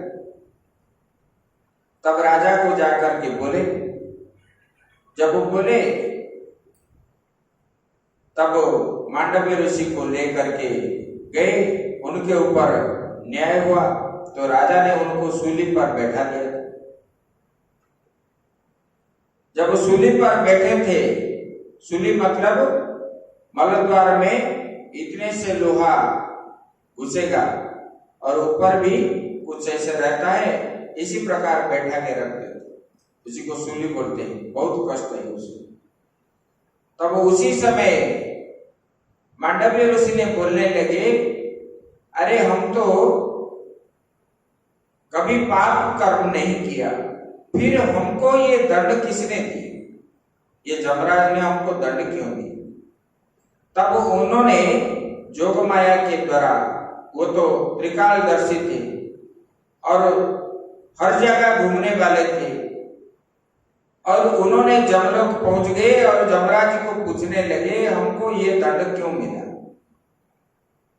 तब जमराज ने बोले कि देखो, आप जब छोटे थे, 5 साल के थे, उसी समय एक कीट को ला करके आप जो है उनके शरीर में कांटा एक घुसाए थे इधर से उधर, और उसके साथ खेल रहे थे। उसकी वजह से, उसी पाप से आपको ये चीज मिला है। तब मांडव्य ऋषि ने उनको श्राप दिए, बोले कि 5 साल तो अज्ञानी होते, अज्ञानी को फिर कैसे पाप लगता है। तब उन्होंने 12 साल किया है। 12 साल के बाद जो कर्म करता है मनुष्य, उसको वो पाप लगता है। 12 साल पहले जो कर्म होता है वो पाप उनको नहीं लगता है। तब ये मांडव्य ऋषि जो है उनको श्राप दिए, बोले कि तुम जो है शूद्र होकर के जन्म लो, धर्म के लिए धर्मराज के रूप में तुम यहाँ रहना ठीक नहीं, क्योंकि तुम्हारा कर्म ऐसा नहीं है। तब जो है वो विदुर जो है वो दासी के पुत्र जमराज ही है, और उनका भगवान में हर समय मन है और भगवान का ही भजन करते थे। बिना खाए पिए जंगल में भटकते भटकते भगवान का नाम लेते लेते ही उनका शरीर शांत हो गया। एक बार जंगल लग गया था आग, उसी आग में वो बीच में रह गए थे, उनका शरीर शांत हो गया। ऐसे वो 2 भाई का शरीर शांत हुआ और उन्होंने परम पद को प्राप्त भी किया। और परीक्षित महाराज ने, ये युधिष्ठिर महाराज ने ये सब जाने के बाद फिर बहुत दिन हुआ अर्जुन जाकर के द्वारिका वापस नहीं आए। तब भीम जी पास में थे और भीम जी को पूछने लगे। जब भगवान चले गए तब पूरे संसार में अपशकुन सब देखने लगे। मतलब आकाश मंडल से तारा नीचे की ओर गिरता था, उल्कापात, और कुत्ते राजा को देख करके जोर जोर से आवाज दे रहे थे। ये अपशकुन सब देखने लगे। तब युधिष्ठिर महाराज जी के मन में आया, बोले कि अभी कली आ गया क्या, बोले कि ये सब क्यों हो रहा है। ऐसे बातचीत कर रहे थे भीम जी के साथ, बहुत खिन्न होकर के। तब अर्जुन वहां पर प्रवेश किए। जब प्रवेश किए तब इन दोनों के मन में खुशी आ गई। तब जो है युधिष्ठिर महाराज पूछने लगे, मतलब भगवान श्री कृष्ण कैसे है, वसुदेव जी कैसे है, उग्रसेन कैसे है, सब पूछने लगे। जब सबके बारे में पूछने लगे और अर्जुन ने कुछ बता नहीं पाए, उनका बाष्पदग्ध हो गया और वो रोने लगे। जब उनके अश्रुधार बहते बहते बहुत समय हो गया, उसके बाद बताने लगे कि भ्राता जी अब और जो है भगवान इस संसार में रहे नहीं। तब पांडव के महल में क्रंदन का स्वर सब सुनने लगे।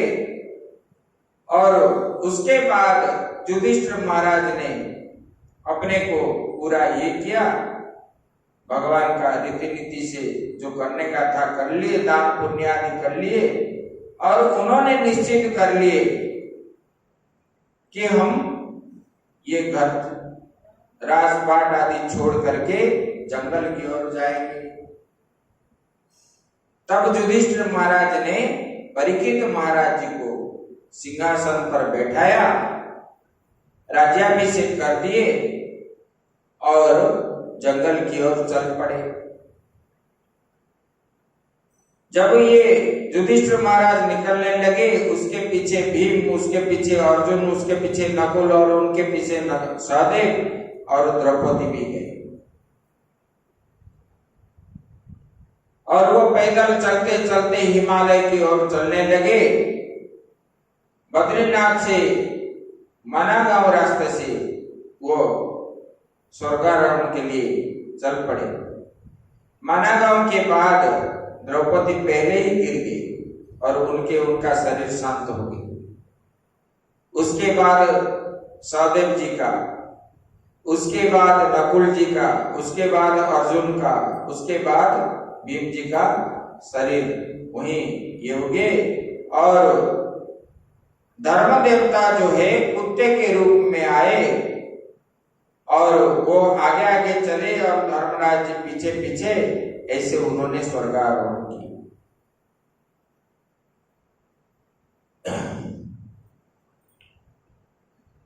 गोविंद बोलो हरि गोपाल बोलो, गोविंद गोविंद बोलो हरि गोपाल बोलो, गोविंद गोविंद बोलो गोपाल बोलो,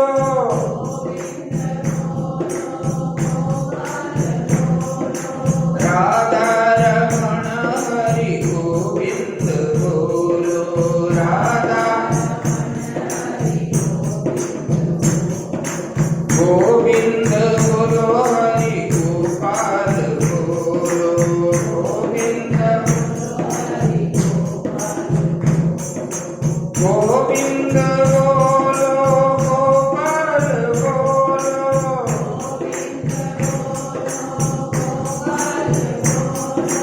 राधा रमण हरि गोविंद बोलो, राधा गोविंद बोलो हरि गोपाल बोलो, गोविंद गोविंद बोलो गोपाल बोलो,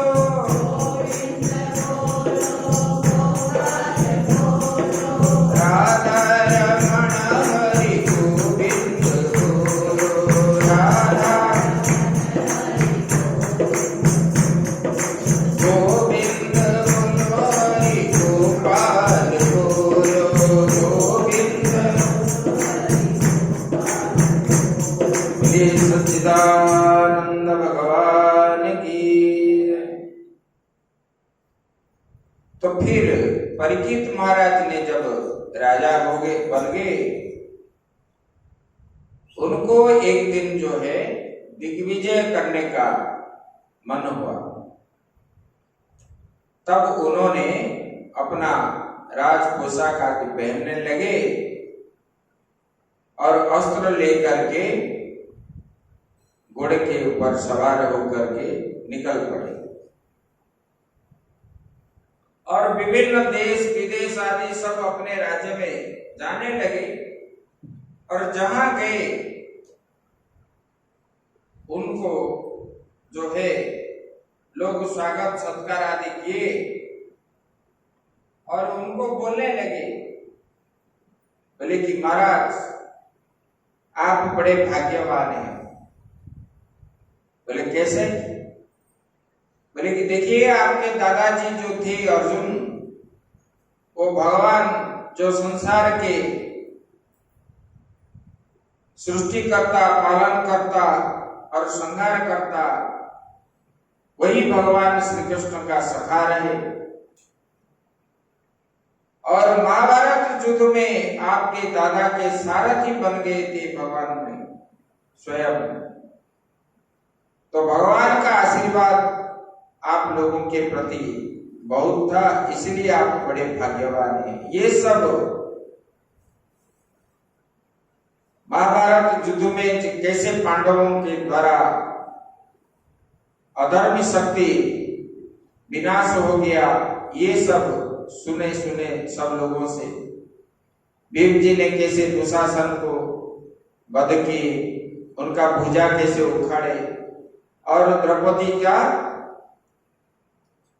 जो मुंह खोला हुआ केस कैसे उन्होंने फिर गांठ लगाए, ये सब बात। और कैसे भीष्म पितामह ने सरसज्जा की, ये सब इन पूर्वजों का प्रशंसा सुनते सुनते उनके मन में बड़ा आनंद आता था उस समय। और भगवान का भक्त जो होते हैं, भगवान के गुणगान श्रवण करने से उनके मन में आनंद ही आनंद है, क्योंकि भगवान तो आनंद का स्वरूप है। सत्यम ज्ञानम अनंतम ब्रह्म। ये ये आनंद स्वरूप है, सत्य स्वरूप है, ज्ञान स्वरूप है परमात्मा, और अनंत भी है। कोई आदि नहीं कि कोई अंत भी नहीं है। इस प्रकार हरि अनंत, हरि कथा अनंता, अणोरण्य, वेद में भी आया है, अणोरण्यान महतो महिया। इसको कोई जो है इतना सा है ऐसे हम बता भी नहीं पाएंगे, ऐसे अनंत है वो। तो ये सब जो सुनने लगे तब जो है उनको बड़ा आनंद आया। राजा परीक्षित ने पुरजंगल वहां पर देश में गए थे। उसके बाद जो है वहां उनके रथ के श्यामकर्ण घोड़े जोते हुए थे, और ये श्यामकर्ण घोड़ा जो है कैसे लाए थे युद्ध करके अर्जुन ने, ये सब लोगों ने उनको बताए। और भगवान कैसे आपके दादाजी के दूत बने, और कैसे विपत्ति आने पर द्रौपदी को वस्त्र प्रदान किए थे, ये सब बात लोगों से सुनते सुनते उनके मन में आनंद आया। फिर जा रहे थे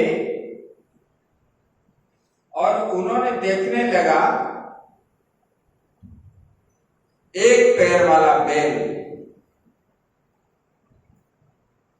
उन्होंने गौ के साथ बात कर रहा, जैसे हम लोग बात कर रहे,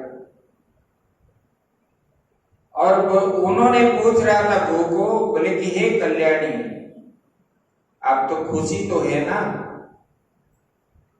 तो तुम्हारा सब कुछ जो है मलिन क्यों दिख रहा है, मुख शरीर आदि मलिन दिख रहा है। तो गौ माता ने बोले कि हे धर्मराज, क्योंकि ये एक पैर वाला बैल जो है वो धर्मराज है, और गौ जो है वो पृथ्वी है। क्योंकि सत्ययुग में 4 पैर रहता है धर्म का, त्रेतया में 3 भाग, द्वापर में 2 भाग, और कली में 1 भाग। और ये कुशल की बाता जब पूछने लगे तब जो है दुखी होकर के रोने लगे। और कलियुग आने पर हमारा जो है अवस्था, यहाँ लोग धर्म कर्म आदि नहीं करते, धर्म को नहीं मानते, अधर्म को ही अपनाते हैं, और कैसे ब्राह्मण से लेकर के राजा प्रजा आदि सब तक धर्म का पालन नहीं करते, अपकर्म ही होता है। ब्राह्मण जो है संध्या वंदन आदि नहीं करते। ये आपस में बात करने लगे और परस्पर के अंदर एक दूसरे को ठगते हैं। पिता पुत्र से ब्याज भी लेता है, पुत्र पिता से भी लेता है, ऐसे।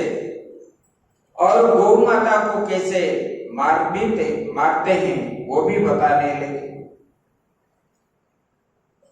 तब ये बैल और गौ माता का बात परीक्षित महाराज जब श्रवण किए और उन्होंने पूछने लगे, आप कौन हो? आप मनुष्य जैसे बात कर रहे हो, आप कौन हो? आप बताओ, मैं कली को दमन करूंगा। तब जो है ये जो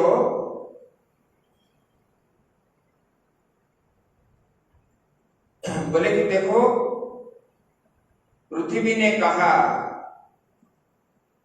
बोले कि क्या पूछ रहे हो आप? बोले कि हमारा दुख जो है ये संसार को सुख पहुंचाने वाला जो भगवान थे वो जब चले गए भगवान यह धाम छोड़ करके स्वधाम को, तब हमको सुख कहाँ है?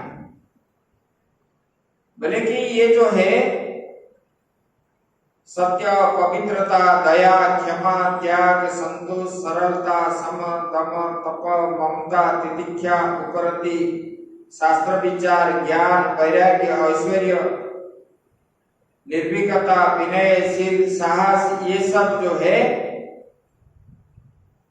ये अप्राकृत गुण तथा महत्वाकांक्षी पुरुष के द्वारा वांछनीय है। लेकिन ये सब एक क्षण के लिए भी उसके अलग नहीं होते। ये समस्त गुणों के आश्रय सौंदर्य धाम भगवान श्री कृष्ण में ने इस समय जो है इसी लोक में नहीं है, लीला संवरण करके जब अपने स्वधाम में चले गए तब ये सब संसार में नहीं रहा। तब हीन बुद्धि बन गए लोग। तब जो है परस्पर के अंदर स्नेह श्रद्धा आदि नहीं रहता है, ना माता पुत्र का है, ना पिता पुत्र का है, ना पति पत्नी का है, और घर में पत्नी का राज ही ज्यादा चलता है। इस प्रकार सब जो है बोलने लगे आपस में। तो बोले कि ये कली का प्रभाव है। जब ऐसे बोलने लगे तब गौरूपी पृथ्वी का दुख देख करके और धर्मरूपी बेल का दुख देख करके परीक्षित महाराज ने क्रोधित हो गए। उसी समय राजा का वेश बन करके कलियुग आया और गौओं को लात मारने लगा। तब जो है परीक्षित महाराज ने उनके साथ युद्ध करके उनको बंदी बना दिया।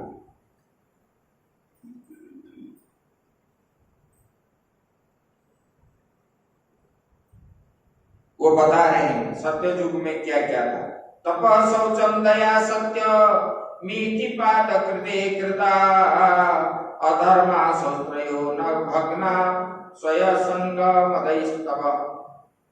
बोले कि ये तप, पवित्रता, दया और सत्य जो है ये चार धर्म थे। सत्य भी था लोगों के पास और पवित्रता भी था।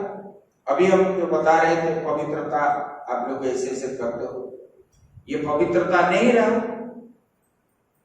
और दया भी नहीं रहा, सत्य भी नहीं रहा, तप भी नहीं रहा। किसी किसी के पास होता है। मनुष्याणाम सहस्रेषु, कोई लाखों में एक। पहले भगवान ने तो 1000 में बताए थे द्वापर युग में। अभी क्या है, कई लाखों में, करोड़ों में कोई एक के पास ही है। बोले कि केवल इस कलियुग में सत्य ही बच रहा है, उसके बल पर ही जी रहे हैं सब लोग। और परीक्षित जी ने ये जो है कलियुग को बंधन कर दिया। तो परीक्षित जी को उन्होंने फिर प्रार्थना करने लगा। तो बोले कि आप तो मुझे मना कर दिए, मेरे राज्य में रहना नहीं है, तो पूरा चराचर जगत जो है पूरा सारा ससागरा पृथ्वी आपका ही है और मैं कहां जाऊं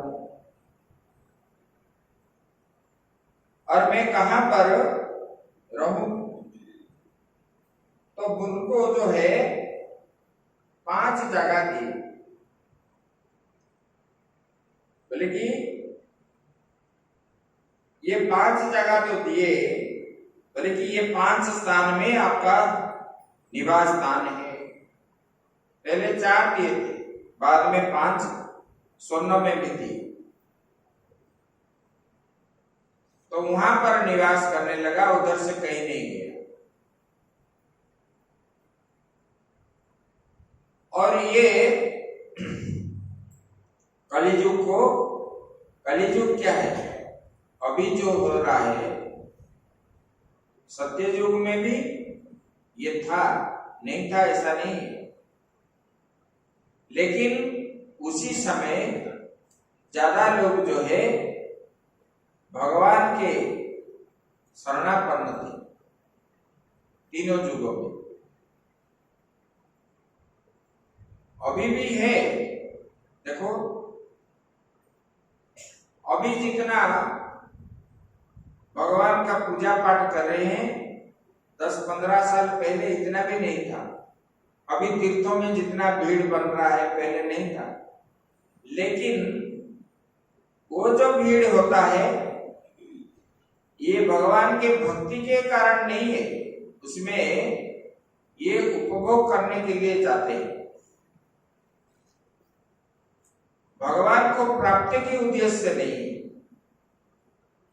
ऐसे है। क्योंकि विषयाकार वृत्ति बन गया है लोगों के अंदर, भोग भोगेंगे, भोगी बन गए, अर्थ कमाएंगे। अर्थ किस लिए? एक तो धर्म होगा और अज्ञानी क्या करेगा? भोग भोगेगा। जिनके पास ज्ञान है वो क्या करेगा? धर्म कार्य में लगाए। हम पहले दिन ही बता रहे थे, ये धर्म किस लिए है? धर्म के लिए है। धर्म होने पर ही जीव को मुक्ति की प्राप्ति होती है, इसलिए ये धन कमा जाता है। अपना खर्च को रख करके बाकी धन जो है हमारा मनुस्मृति में भी आया है, विदुर नीति में भी आया है, शुक्र नीति में भी आया है। जितना आप साल में कमाते हो उसमें 20% जो है धर्म कार्य में खर्च करना चाहिए सबको। चाणक्य नीति में भी आया है। लेकिन आजकल क्या करते हैं? भोगते हैं और पैसा शुद्ध नहीं है। इसकी वजह से मन की भावना ऐसे होते हैं। आगे की बात हम कल करेंगे। ओम पूर्णमदः पूर्णमिदं पूर्णात् पूर्णमुदच्यते पूर्णस्य पूर्णमादाय पूर्णमेवावशिष्यते। ओम शांति शांति शांति। श्री राम जय जय राम, श्री राम जय राम, जय जय राम, श्री राम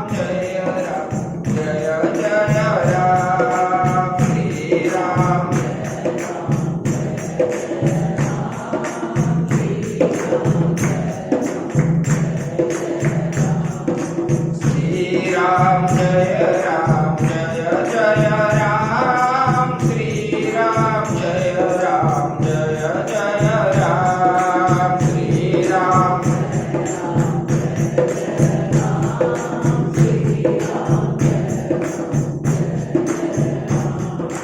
श्री राम जय राम, जय जय राम, श्री राम जय राम, जय जय राम, श्री राम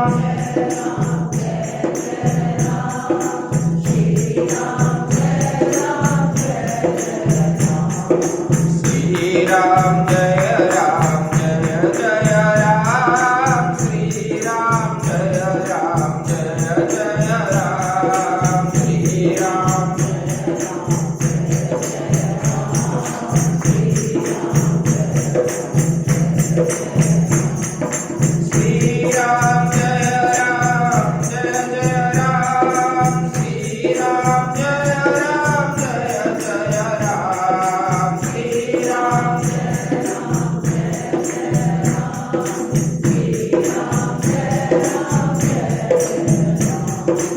श्री राम जय राम, जय जय राम, श्री राम जय राम, जय जय राम, श्री राम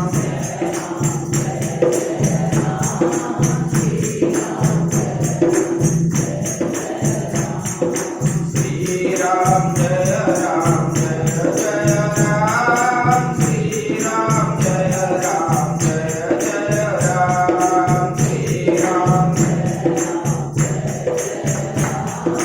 श्री राम जय राम, जय जय राम। बोलिए सच्चिदानंद धर्म की अधर्म का प्राणियों में विश्व का गोमाता की गोहत्या गंगा जमुना मैया की नर्मदा मैया की बद्री विशाल भगवान की द्वारिकाधीश भगवान की रामेश्वर भगवान की बलभद्र स्वामी की सुभद्रा माता की जगन्नाथ स्वामी की चक्र सुदर्शन की श्री बांके बिहारी लाल की गिरिराज महाराज की राधा रानी की काशी विश्वनाथ भगवान की राम लाला की पवन सुत हनुमान की आद्य गुरु शंकराचार्य भगवान की अपने अपने गुरु महाराज की आज के आनंद की ओम नमः पार्वती पते हर हर महादेव।